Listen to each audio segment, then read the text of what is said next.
for the city, I did it for the love, I did it for the people, I did it for us.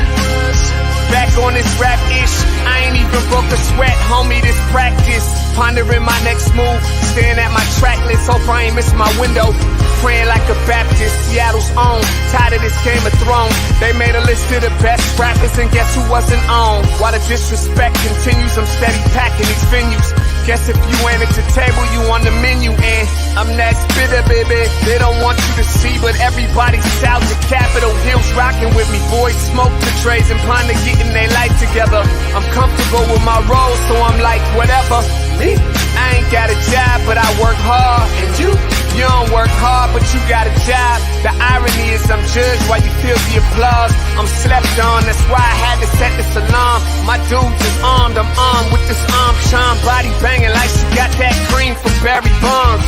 Yeah. I did it for the city, I did it for the love, I did it for the people, I did it for us. That Dre season is here, a real hitter with a mic, I'm everything that they fear. With that hood ain't the same, I was all on their ass, I'm level-headed. So yo, my dudes love when I spaz, and I'm so over Seattle's passive-aggressive attitude. They don't call you back, what they really saying is F you. While I'm from the same place, I move at a different pace. I prefer if you just said it to my face, damn, I did it. I did it for the city, I did it for the love, I did it for the people, I did it I hate for these us. average dudes with they average spit, writing average rhymes, knocking average chicks. The closer I get, I can feel the people starting to shift. I'm loyal to a fault, and everybody can't come with. Rap's a rich man's game, I'm only playing with change. They bang models and singers, I'm knocking my own flame, I'm different. The crowd, I move with the chosen few. Black thoughts, I could be the front man for the roots. No diamonds and gold, I'm on my sticks and stones. If we can see your panty line, you should have on a thong. My team is strong, through this fire we forged a bond. And they already know what it is when I get on to the hearse. Party like it's December 31st. When I'm on my deathbed, I probably cracking my nurse. You ain't got the bars to compete, I'm a verbal athlete, deflating these boys so they say that I cheat. Damn, I did it. I did it for the city, I did it for the love, I did it for the people, I did it for us.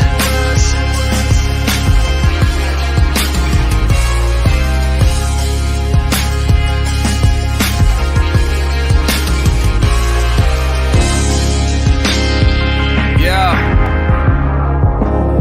I should probably start by apologizing for the long wait, man. You know, I know I be tripping, but I'm not just a rapper, I'm an artist. And, you know, my creative process is a little bit different than most. Nonetheless, I want to welcome everybody out to the Dre's Experience.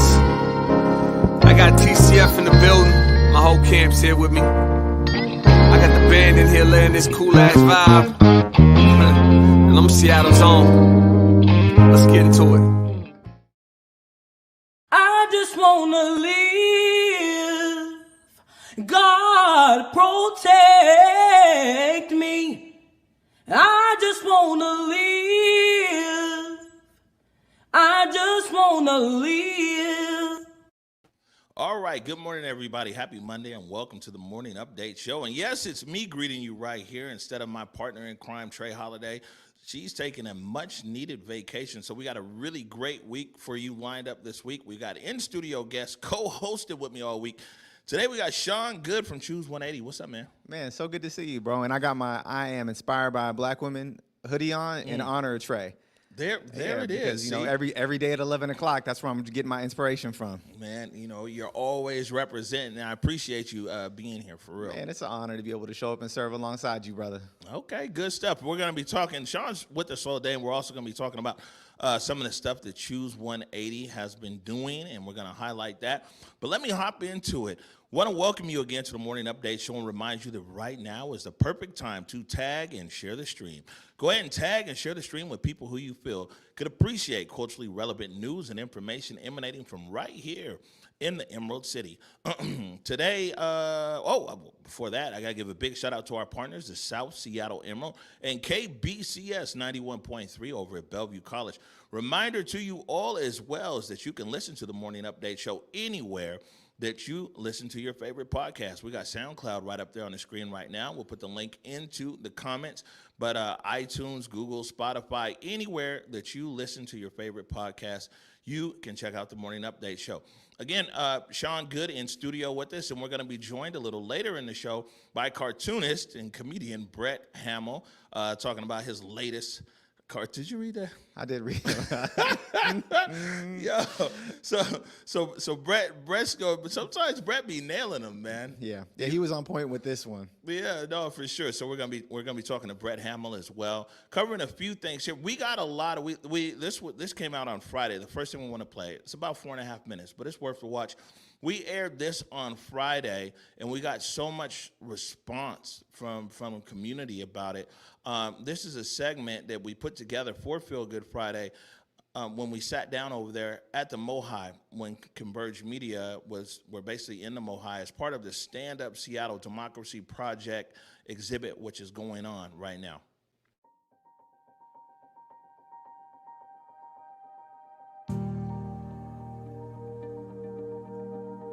America is a work in progress, and if we don't work, it won't progress.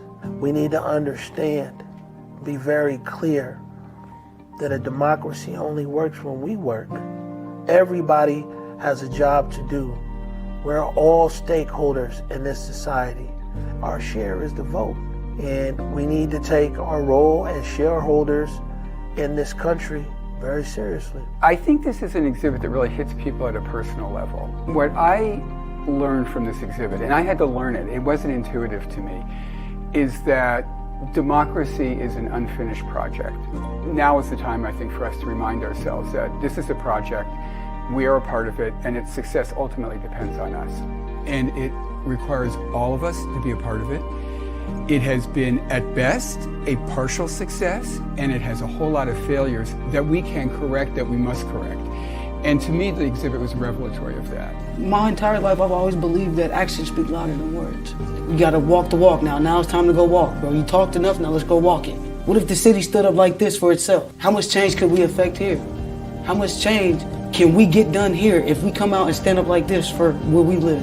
Democracy is everything to me. I think that the United States has that open system. I mean, I've visited other countries. I've been outside of the United States, and I've seen it in other ways and forms. And still here in the United States, we have probably one of the best forms of democracy, though it's really hard for us sometimes, and particularly now. Being in a museum and a repository of history, I think that it's important that people in Seattle realize that the Seattle protest is a chapter in a very long book here in Seattle and in the state of Washington for people standing up. And we're living this chapter right now. So we feel it. It's emotional. It's intense. You know, I'm still living with injuries from the protest. You can tell me that you believe in me and that you're here for my life. Show me. Show me. What we did was we would march every single day to different parts of Seattle, go to council members' houses, talking to them, getting them to engage with the community that is most impacted by systematic racism. Democracy is best when we challenge it. When it's under attack, it actually gets stronger. All the protests we saw this summer, all the protests that you read about in this exhibit that go back hundreds of years, they have made democracy live up to its promise. Imperfectly, of course, but there would be no progress without those challenges. We can't let people forget what happened in Seattle.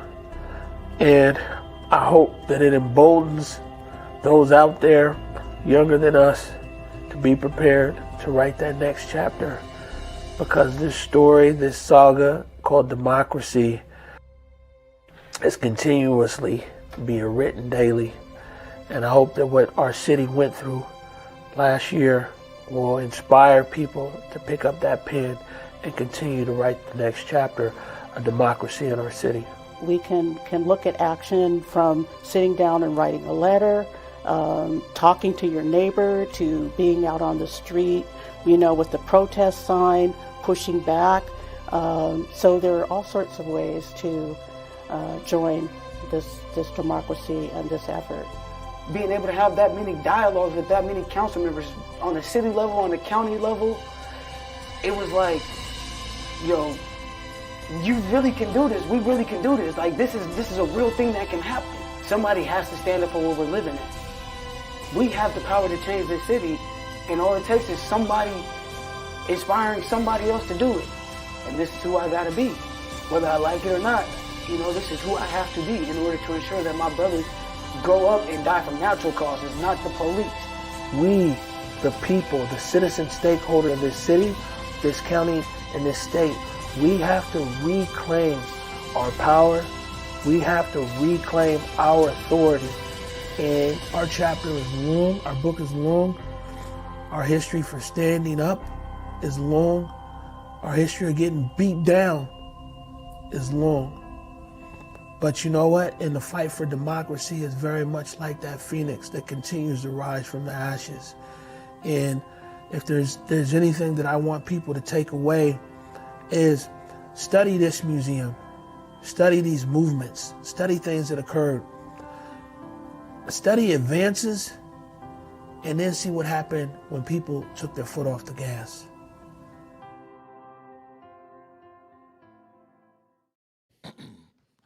Don't take the foot off the gas. And keep that same energy. You know, I would tell people all the time, I'm celebrating 10 years of being married this year. You know I was going to slip in my wife somewhere, man. You know it's going to come in sometime. But, like, one of the things I tell people is, like, the energy I came into my marriage with is the same energy I show up with every morning. You know, she asks the same question every day. She says, how did you sleep? And I say, next to an angel. I've been saying the same answer for 10 years plus now, and it's that same energy. And in this movement, we need the same thing. Don't show up at a protest on a weekend and then go right back to the same mental state when that weekday hits. We need that to continue forward. Yeah, no, for sure. Best thing is one, Morning Update show. We have a collection now of Sean Goode loving his wife's greatest hits. We're going to clip that out for you. This was our version, right, for Feel Good Friday. Somebody asked in the comments, in about 2 weeks, the composite version, including all the questions. Quite a few guests there. Mohai is going to be releasing that out. And encourage you to go check out the exhibit, Stand Up Seattle, the Democracy Project. We got Brett Hamil in the green room. Brett, we're running a few minutes behind today, but don't worry, we got you covered. This is a story that was big what's been evolving over the last few weeks, coming from north of the border, up in Kamloops, Canada, and the discovery of a mass grave there at a former Indian school.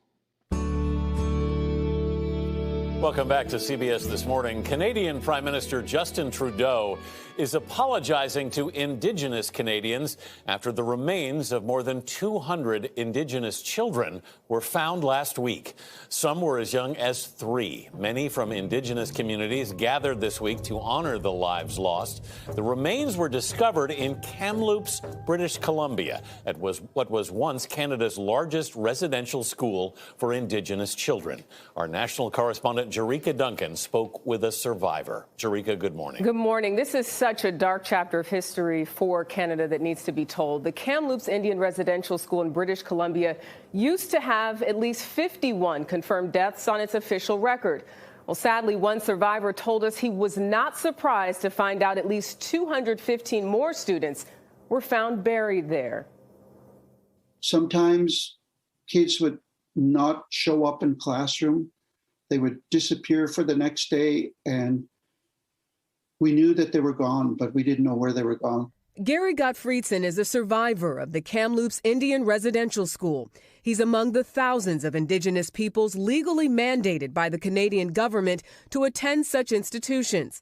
They were set up in the late 1800s and often operated by the Catholic Church. The last one closed in 1997. University of Alberta professor Crystal Gale Fraser says abuse was rampant. The whole point was to erase their Indigenous identities. These Indian residential schools have often been compared to prisons. We were never allowed to speak our languages in there because of fear of punishment. So those of us that were little were absolutely terrified. A Truth and Reconciliation Commission was formed to investigate abuse at the Indian residential schools. In 2015, it issued a report saying the government committed cultural genocide. At least 4,000 students died at these schools, some of disease, neglect, accidents, or abuse. Prime Minister Justin Trudeau. Saying sorry for the tragedies of the past is not enough. It's not enough for the children who died, for the families, or for the survivors and communities. The heinous discovery happened after one of the Canadian First Nations used radar technology on the ground near the school. Indigenous communities and families have been saying these things for decades, often not notified of deaths. Their children never return home, unable to get any sorts of answers. In a statement that First Nations chief wrote, the true accounting of the missing students will hopefully bring some peace and closure to those lives lost. As for Goode, he's still haunted by the memories. We were made to feel ugly because we were told we were ugly. We were made to feel like we were nothing but dirt. And that has remained with me to this very, very day. It's I've never felt that I was good enough for anything. The Canadian government has paid more than $1.6 billion to survivors of these schools. That 2015 commission recommended 94 calls to action to help the country address its past treatment of Indigenous children. Indigenous communities are now calling for other school sites to also be searched for remains of school children. Just that phrase, remains of school children, just a horrific situation. But this Truth and Reconciliation Committee is interesting. It's an idea that has been tried in other countries. Not here, though. Yeah. Drika, thank you very much. Sean, Goode? Oh, stripped of their culture, stripped of their language, stripped of their family relationships, and then buried in unmarked graves underneath the school site. Canada has the receipts, but we have the receipts here in the United States of America as well. I mean, what do you say? Like, what do you do with that? Yeah, it's just horrible. And a lot of Indigenous people from Canada and North America, well, it's tough to get across the border unless you can officially right now with COVID, but they descended on the area there, just to honor, a mass grave. I mean, it's horrible. And, they tried Truth and Reconciliation there, and we see this report and 95 calls to action and everything else. And I hope that they do visit the other schools. Yeah, and I get exhausted by commissions, right? Like, you get a commission for everything. Anytime there's been some sort of systemic harm done, we bring up another commission. But these commissions have more omissions and less actions, right? We need things that move forward and actually lead to progressive change, so the people who have historically held power begin to acquiesce that, so that way we can really begin to repair the past harm. Yeah, no, for sure. Lots of love for our Indigenous brothers and sisters up there north of the border and down here as well. Keeping it local, this is an interesting story that's happening in the north end of Seattle around the homeless and homelessness issue here in the area of Bitter Lake, right there next to, I think it's Broadview Elementary School. Here's a clip from King 5. It's becoming a political issue right now. Yeah, this is definitely becoming an issue in the mayoral campaign. Already we have seen over the last several months the city and the Seattle School District at an impasse over what to do with this site, despite the fact that neighbors, teachers, parents have all complained about their concerns with safety because of this homeless camp behind me. And today, a Seattle mayoral candidate who showed up here on site got an earful. The city of Seattle is failing. Bruce Harrell is the former Seattle City Council president, now mayoral candidate. They need help, they need services, they need housing, and they're also saying they're tired of the finger pointing. Yet today, Harrell did extend his finger in one direction. At the end of the day, it is the mayor's responsibility to address this. This is the crisis of the day. The homeless encampment is on district property below Broadview Thompson K-8 school. Seattle's current mayor, Jenny Durkin, has said the district has declined help addressing the situation, even after numerous complaints about safety and lockdowns related to the campers. Today, multiple mayoral candidates weighed in. Justin Farrell says Durkin is passing the buck. Casey Sixkiller called it a failure by the school board. Lorena Gonzalez said she's working to secure the resources, and candidate Andrew Grant Houston called for more tiny homes. Time out. Harrell's public statement on the issue was interrupted. You did judge the question about why they're being allowed to break the law day after day. By a group of homeowners and nearby residents who say they're frustrated by the lack of action and any visible services being provided to the unsheltered, or even a plan, and say the encampment is being held to a lower standard than the kids in school nearby. The kids go between there and here. There are needles and human waste being dumped into the lake. So if a student wants to bring an air gun to school to defend themselves, that would somehow be okay to break that law. I didn't say that at all. I didn't even remotely say that.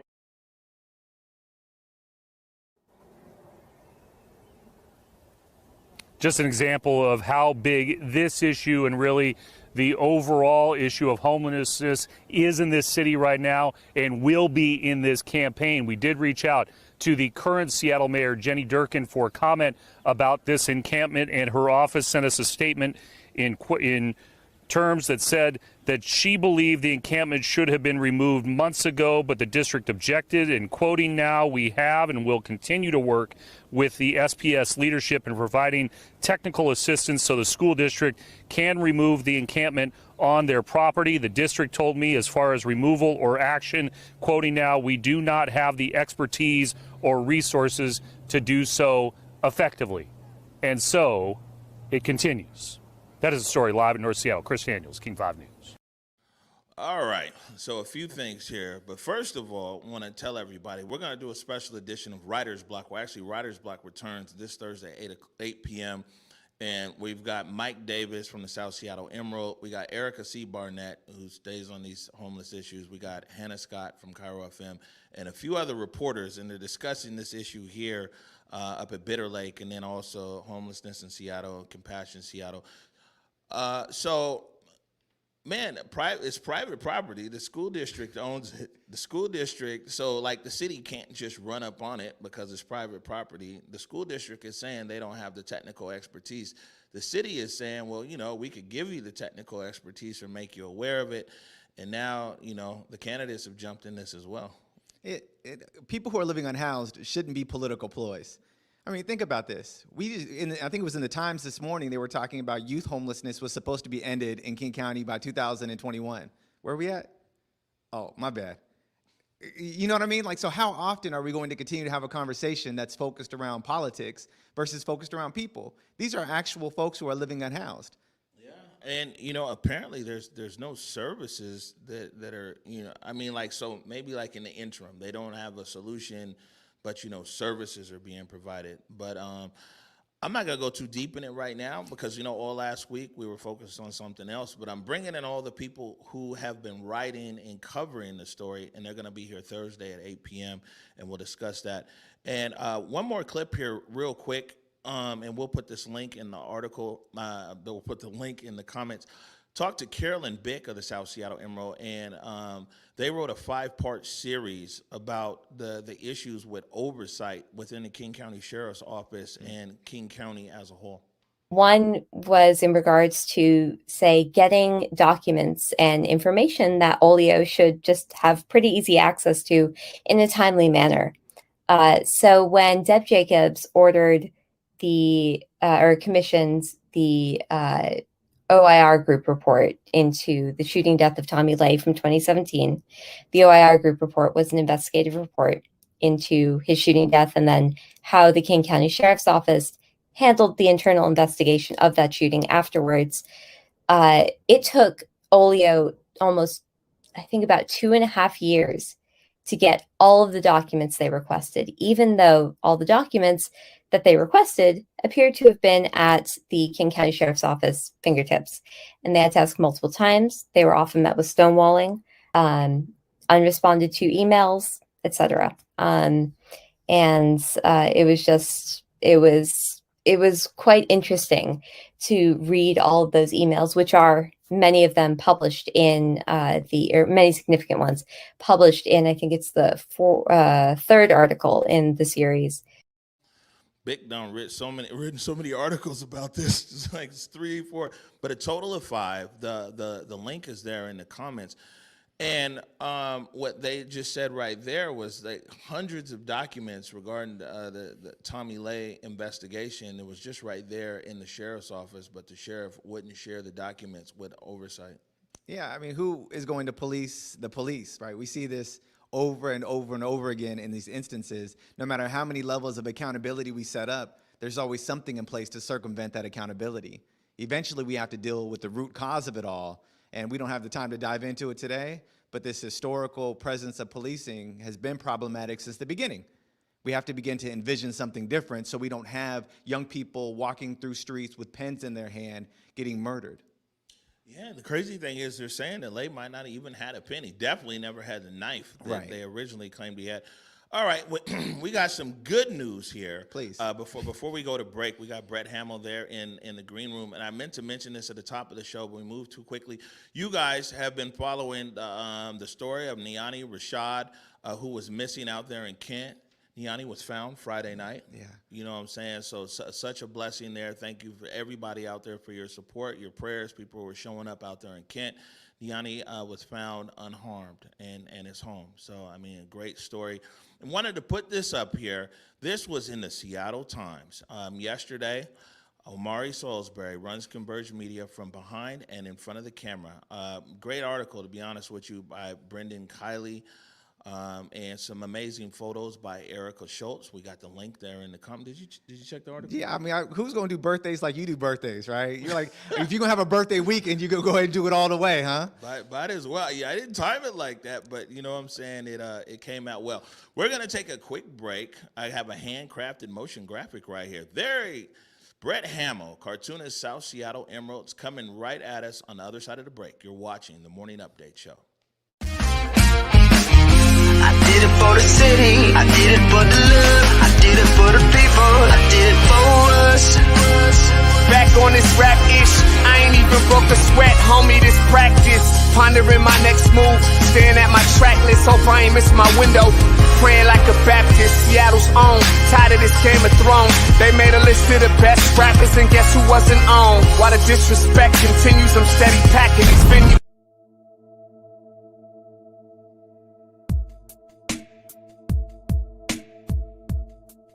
Converge Media produces culturally relevant content for Black and urban audiences. Our coverage is raw, transparent, and objective, praised by community leaders, government officials, and residents. Support Converge Media today via Venmo, Cash App, or PayPal at Converge Media.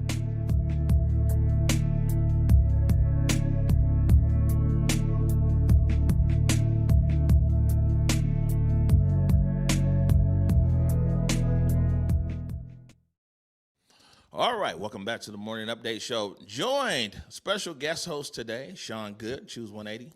Thanks for having me. I'm grateful to be here. And actually, I got to overlay real quick before we go into Brett. See, a lot of people might think that I brought you here because Choose 180, you're impacting young people, you're a voice in the community. But let's put this up on screen here, all you. It's in the overlays, way up top. Yeah, no, it's all good. See, I made a handcrafted. You're a diehard Mariners fan like I am. This is the only reason I really brought you on the show. You know what I'm saying? Because you love the Mariners so much. Man, you know, it is as long as that's my son, and as long as my son has been alive, the Mariners have not won a thing. He is 19 years old, and the year he was born was the last time we had a winning season, it feels like. Yeah, but that's what I'm saying. Me and you, we're kindred Mariner spirits. You know what I'm saying? It's like, we'll never give up on the M's. All right, D. Alessandro, please bring in Brett Hamil. What's up, y'all? Brett, what's up, man? Welcome back to the Morning Update Show. Good to be here. All right, you say hi to Sean. It's good to see you. All right, hey, by the way, nice home studio. You must be doing lots of interviews or something. No, it's a mess, actually. Well, I mean, video, we get people that are all pixelated, it's all fuzzy and everything. You're looking crispy, man. I try to get the lighting right, Okay. Flatter myself a little. Good stuff. So this was something that I don't necessarily have to follow because I already know what's up. And I've kind of been saying this for a while. One around the homeless issue is that we get a lot of people, especially from suburban cities around Seattle and other places, that they talk so bad about Seattle, but then they're hanging out in Seattle and even moving into Seattle. And before we put your comic strip into play, what inspired this one? I mean, a lot of these political cartoons come from trying to figure out the contradictions that people are holding at the same time in their brain. So in this case, Seattle is an anarchist hellhole, and everyone's miserable, and it's entirely covered in human feces. But at the same time, it's the fastest growing city in the country last year. So everyone's leaving, but the ones that are coming in can't find a place to live. So it's just like a lot of the ways that politicians and business interests twist people's minds around is by making them deny reality, the reality right in front of them, which is that this is a vibrant city. Houses are selling at record prices, and yet it's this terrible hellhole that's riddled with crime. So it's just a lot of these ideas just come from kind of trying to tease out those contradictions. Right. We're going to go ahead and put up this comic strip, and we'll let you read through it for everybody. Sure. I was in town on business, and I wanted to see all the destruction from last year's riots. They said I should go to Capitol Hill.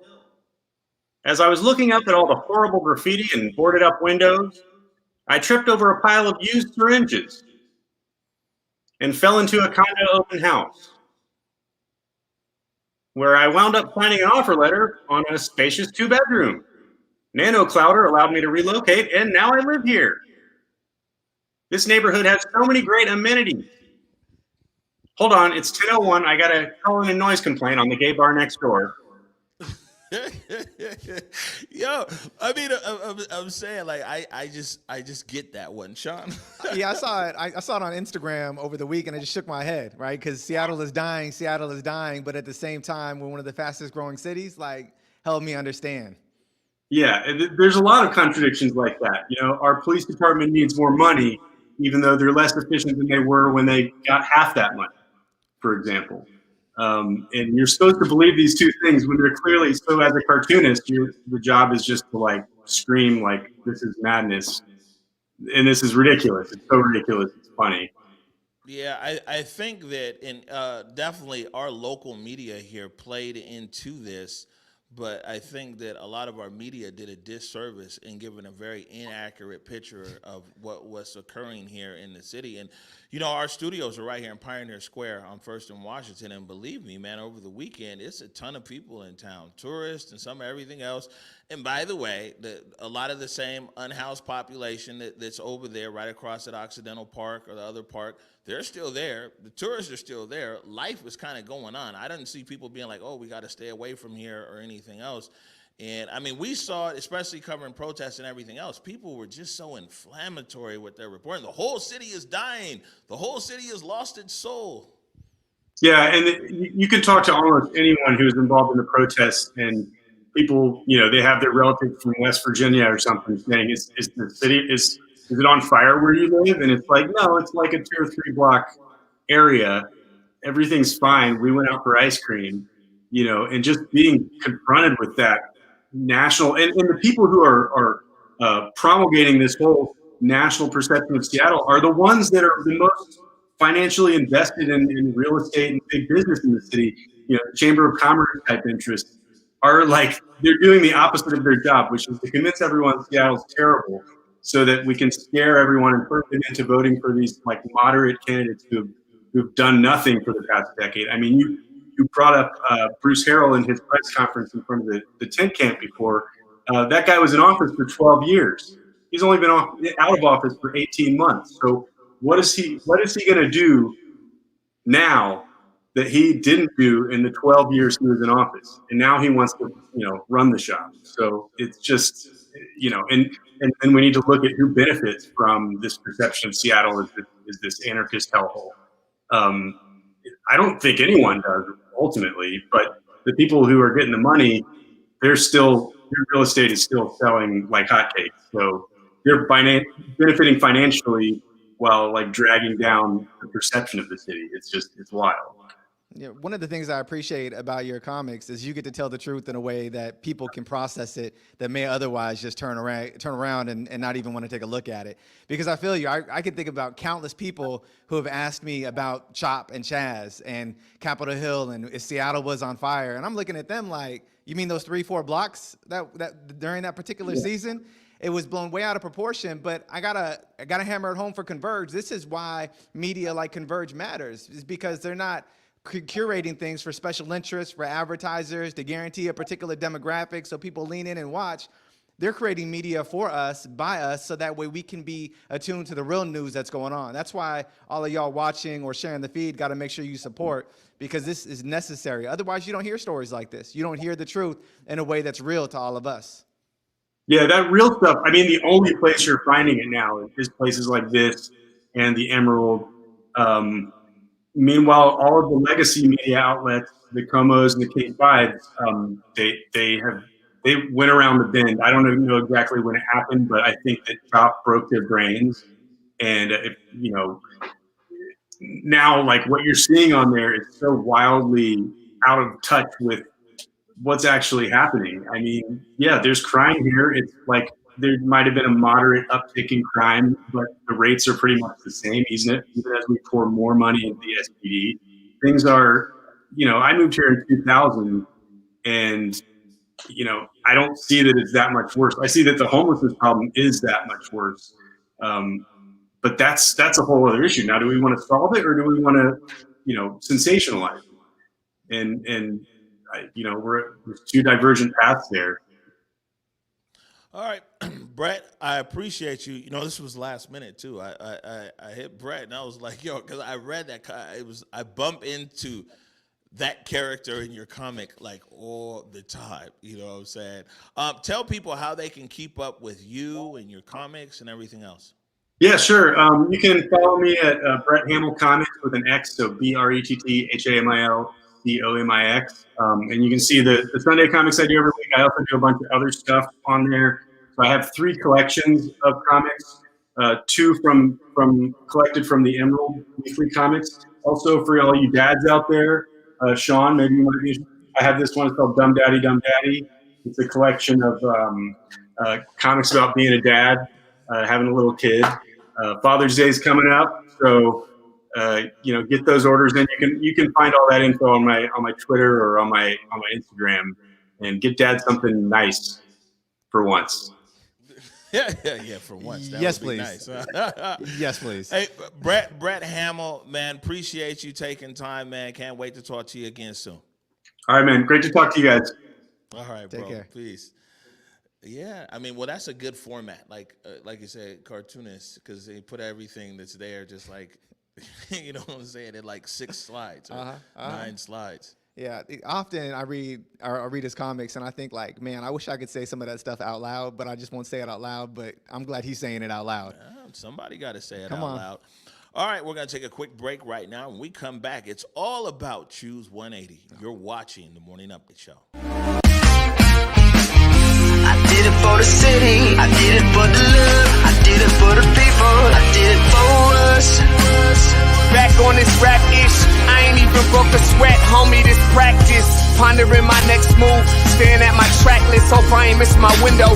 Praying like a Baptist, Seattle's own, tired of this Game of Thrones. They made a list of the best rappers and guess who wasn't on? While the disrespect continues, I'm steady packing these venues.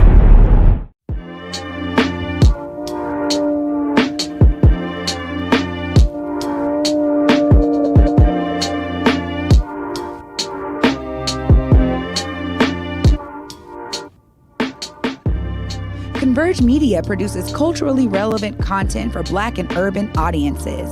Our coverage is raw, transparent, and objective, praised by community leaders, government officials, and residents.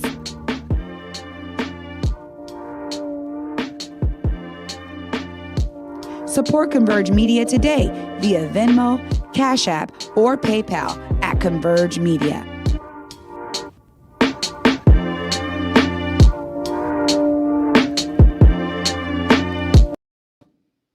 All right, welcome back to the Morning Update Show. Join special guest host Trey Holiday is on vacation on this week. Sean Goode. Man, I'm so grateful. This is really cool. I feel I came into the studio kind of fanboying. I can't even front. I was like, this is where it happens every day at 11 o'clock. I'm here. This is where it happens, man. We actually got, you know, real studio space, and it's on and popping. Yeah, man. You know, we got to get Jake Graver brought in here so we can get some photos. We'll put you up on the wall. Okay. All right, brother. So now is the time for people who are new to you and to Choose 180. Why don't you tell us all about it? Yeah, Choose 180 is a nonprofit organization that works to transform systems of injustice while supporting the young people who are disproportionately impacted by those systems. And we do it in a variety of different ways. First and foremost, we partner with institutional leaders like prosecutors and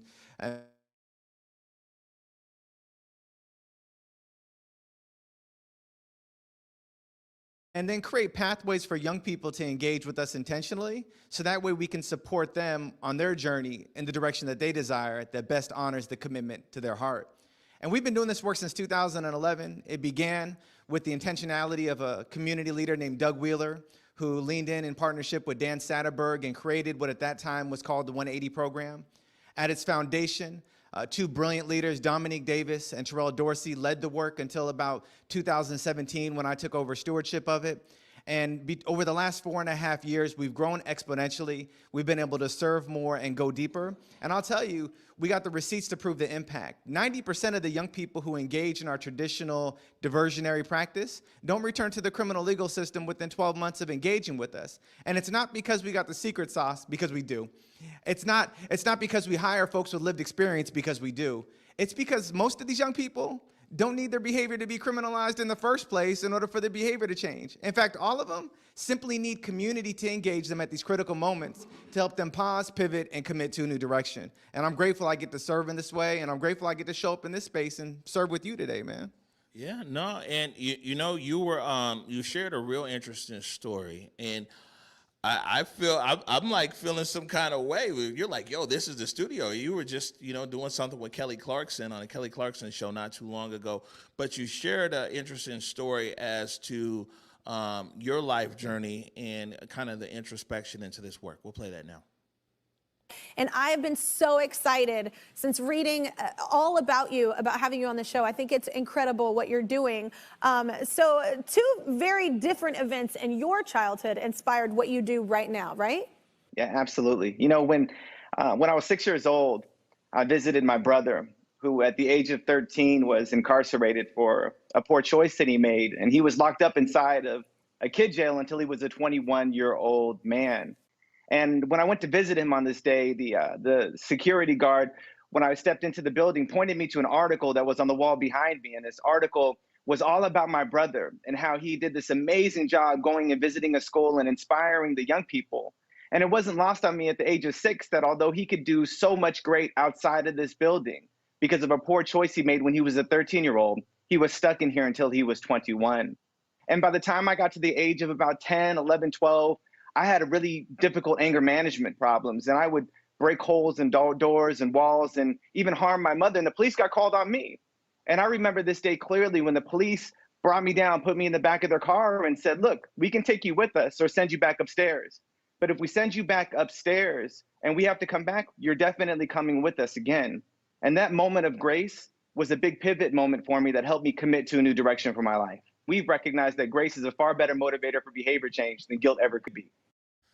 Grace is a far better motivator for behavior change than guilt ever could be. Why don't you expand on that?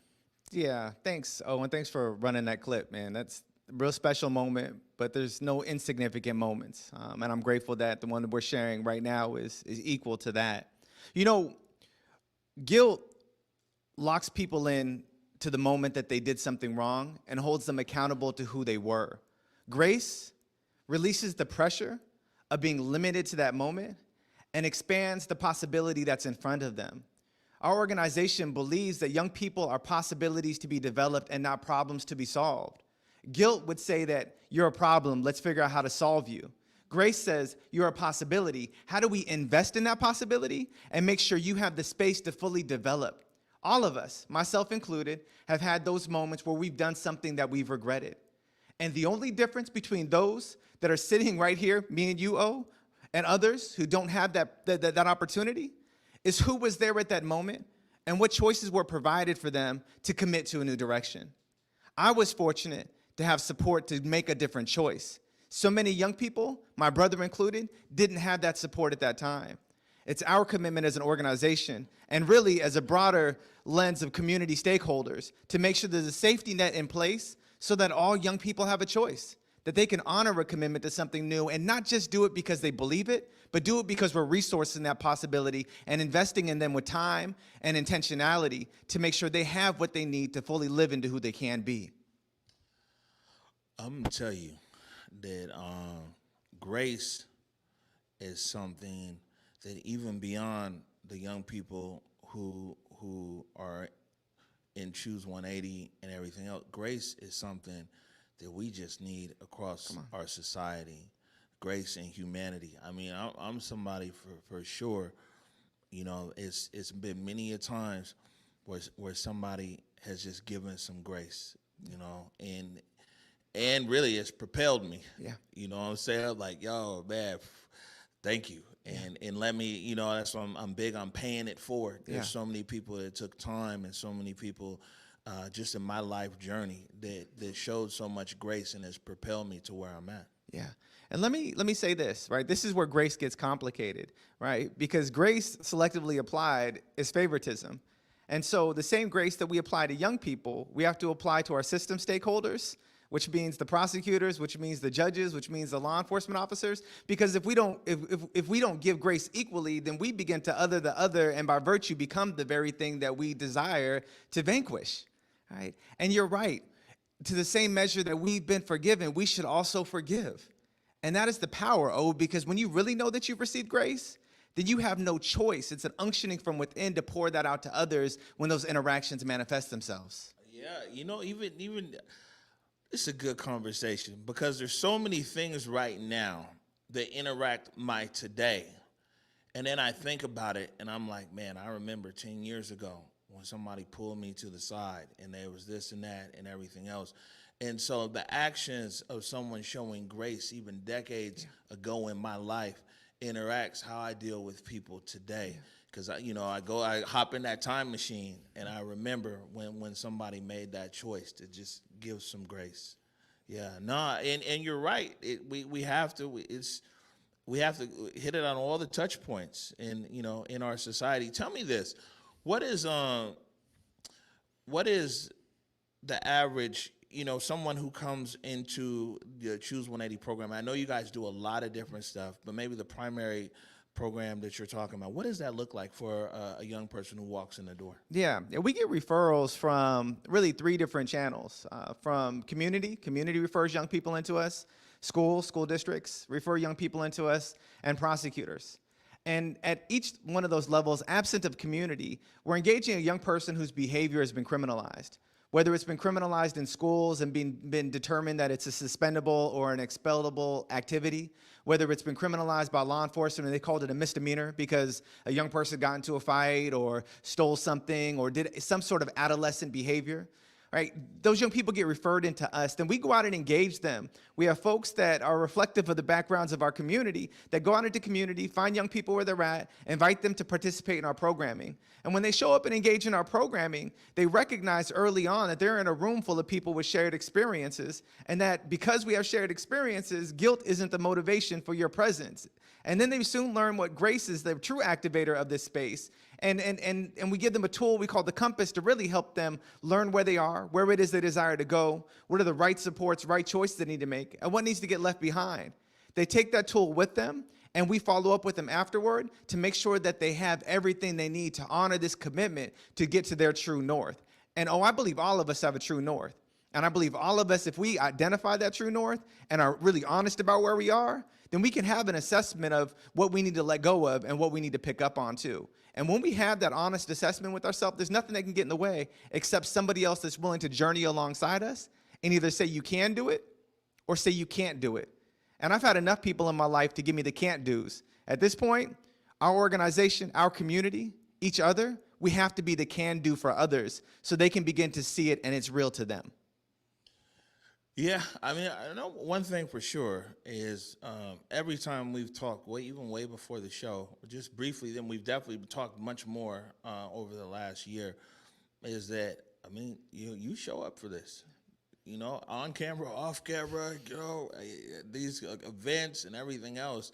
I don't think that anyone would ever doubt your commitment here to be the change that you want to see in our community, and ultimately one day to put yourself out of business, right? Absolutely. You know, we were talking about it before the show.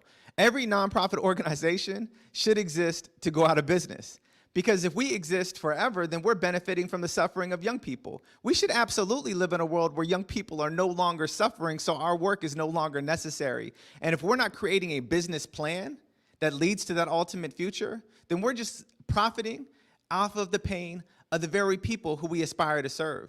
And way too often, these huge monolithic nonprofit organizations can't see themselves out of a space where they exist because they're so centered on themselves, they've lost track of the people who they're really here to serve. Candidly, that's why I feel like we still have this crisis with people who are living unhoused. It's because it's constantly centered around those who want to leverage those who are living unhoused and not centering those who are actually living out in the streets. Sound good in here, dropping. Come in here, dropping. We might have to do our weekly talk show, man. Look, you know. Look, well, like I told you earlier, whatever you need, whenever you need, I'm here to serve. God gives me the gift of today. I'm gonna serve it with all I got. Man, Sean, good. All right, look, we're gonna take a break right now. We're gonna kind of look back on last Friday up there on Cap Hill and wind things up in a very positive discussion. And before we go, we're gonna let you make sure and tell people how they can get up with Choose 180. Quick break 2 coming your way, and when we come back, we have more of the Morning Update Show. I did it for the city, I did it for the love, I did it for the people, I did it for us. Back on this rap ish, I ain't even broke a sweat, homie, this practice. Pondering my next move, staring at my track list, hope I ain't miss my window. Praying like a Baptist, Seattle's own. Tired of this Game of Thrones. They made a list of the best rappers, and guess who wasn't on? While the disrespect continues, I'm steady packing these venues.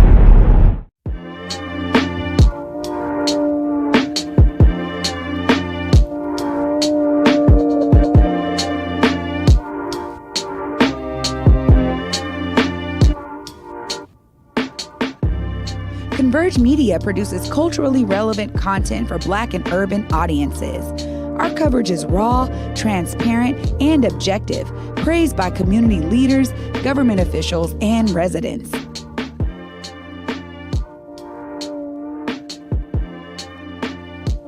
Support Converge Media today via Venmo, Cash App, or PayPal at Converge Media.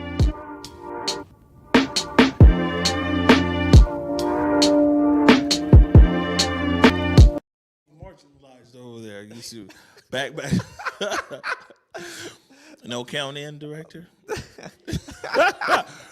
All right, welcome back to Morning Update Show. You see, we having a good time over here. So, man, you know, Friday was my birthday. It was a real interesting week, Sean, because we spent the whole week up there at Cal Anderson Park, less than 100 feet from the Western Barricade. People might remember we were at that barricade June 1st through June 8th. Man, it got funky, you know what I'm saying? And man, last week was it was a lot of different interviews with a lot of different people from, you know, from protesters to media, residents. One of the most powerful interviews was Big Dan. We're gonna have to play that later on this week. But Big Dan Gregory, he's the one who stopped that car that was running to the protesters and got shot, like real life hero. But Friday was my birthday, and we celebrated on air. We'll go ahead and put a few photos up here. I can talk about it. Yeah, so me and Trey Holiday. That's Justin Carter, Capitol Hill Seattle blog. He co-hosted with us for a few days. Team from Clapback Culture, Mike Davis and Julia Jesse. Me and Mama, there go to Rev right there. Man, my kids, that's Omi and Acacia. My co-founder, Eric Calligraphy, co-founder of Converge, and the squad, that's Ike Everhart on the right and Curtis Delgado, and best friends, G Prez, Big D Burrell, and of course, Lewis Rudd from Ezell's, and we took a big group photo there. Big shout out to Petty Rosso. They made a nice cake. You know, it was nice up there. Yeah, man, you deserve to be celebrated. Well, thank you, brother. Yeah, they need to celebrate with some gifts into that Converge /donate. That's how they need to be lifting you up right now. Oh, yeah, it's official. Sean Goode can come on anytime. Anytime he wants to come, okay? We'll put him in studio or video link. Hit that birthday cash app for Big O. It would be much appreciated here. And big shout out to our $5 family, man. You guys keeping us on air. Lewis Rudd, this was amazing, right? Because first of all, I had no idea. We asked G-Prez, and this is why G-Prez be around. It was like, yo, we're going to have people up here. It's my birthday. Can you just get some small bitings or something for people who show up to the set? Little did I know, but he called up Lewis Rudd. Lewis is president and CEO of Ezel's Famous Chicken. And Lewis delivers the chicken himself, first of all. And so, like, we're sitting over there like, yo, dog, there's Lewis. And then Lewis is kind of walking off before he goes, and I'm telling this story about, Lewis' impact on the community, man. 37 years, you know what I'm saying? He's got like 20 locations here in Washington and Oregon. A few years ago, I talked to him on the 35th anniversary. They'd employed over 5,000 people over these Zels. And there's a lot of programs and stuff right now, but 20, 30 years ago, people were getting out of maybe out of jail, out of prison, maybe had a bump in the road. And before there was all these programs or whatever, Lewis would be like, come on. He'd give him a job over at Ezel's. And, man, Lewis came over to the set, and he said these words right here, and it was real impactful. It was a real touching message for my birthday. When I saw you down on the front line last year, telling those police officers, hold up, this ain't right. These people are peacefully protesting. And you had the camera, phone, not the big camera, it's pocket phone, out. You're on display for the world to see. Y'all are doing these people wrong. Not because you were getting paid, it was because of your passion. And then I saw you coming through the International District, and you were telling the protesters that were not peaceful, hey, hold up, y'all. These people ain't did nothing to you guys. Why you down here busting up their windows and breaking in their buildings? Cut it out. And then you went on to say this. You bring that up in my hood where my mom is, and I'll show you. You know, my God, I got stories to tell about some of the meetings that we had, and he would share with me, the global view, global citizen. But anyway, like I said, I can go on and on talking about our relationship and that vibe where, I would just call him up and say, oh, let's go and vibe, man, let's vibe today. But I wanted to be there for you like you have been there for me and the community. And not just here, communities at large. Yo, I mean, I remember sitting at my desk, and you brought me up to the front lines. I couldn't get away. I couldn't get downtown, but I was there because you created the space for me to be there. I remember tapping in early, like at 6 o'clock in the morning, the day when they were taking back over the precinct. I think it started like at 5 a.m., and you were there. Right, live streaming the entire time. You brought us someplace that many of us couldn't get to for a variety of different reasons. That's why we show up and serve, and why I personally will do anything that you ask me to do, brother, because I know that you would go the distance for any one of us. Well, I appreciate it, and yeah, it was. You could have, man. I was sitting there stuck. I was like, Lewis is gonna come on the set. He's gonna, man. I mean. You already know. Go to Seattle, especially people here in the Seattle area and in our larger area in the Northwest are familiar with the Ezel's brand, man. Lewis is held in such high esteem in our community, so it was definitely a blessing to have him there. Real important question, though. Small, spicy, or regular? Oh, come on, man. I've been eating the same thing there for 30 years, man. Which is a spicy 3-piece, a breast, 2 wings, man, with the roll, snack pack. And if they got the red Faygo, throw that in too. Come on.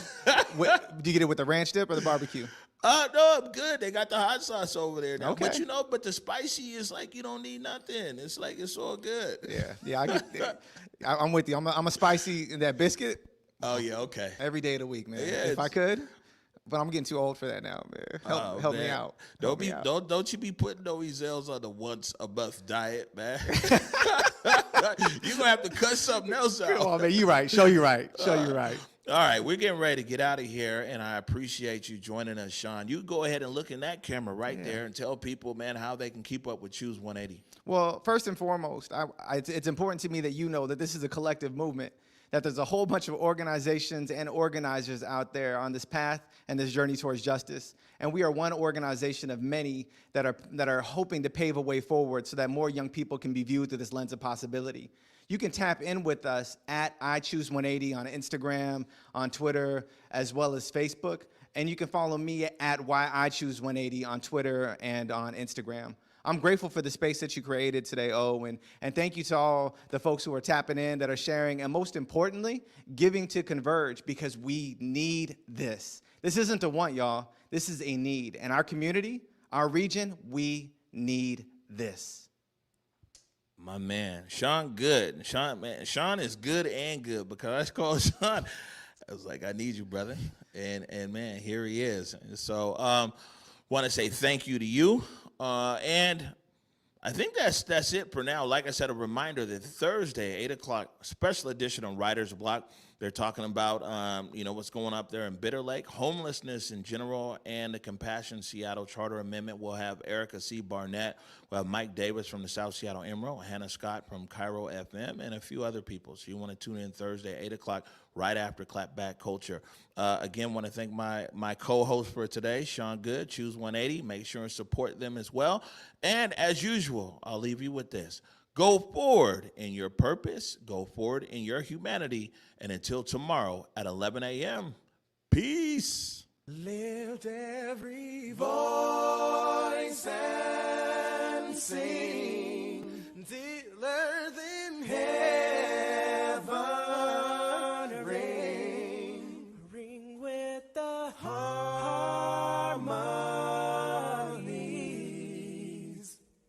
of liberty. Let our rejoicing rise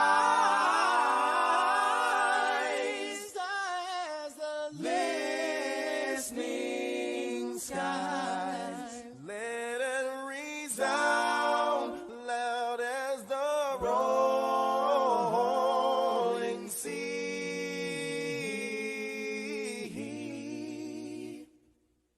Sing a song full of the faith that the dark past has taught us. Sing a song full of the hope that the present has brought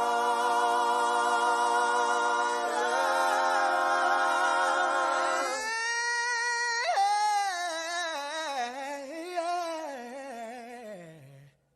Facing the rising sun of a new day.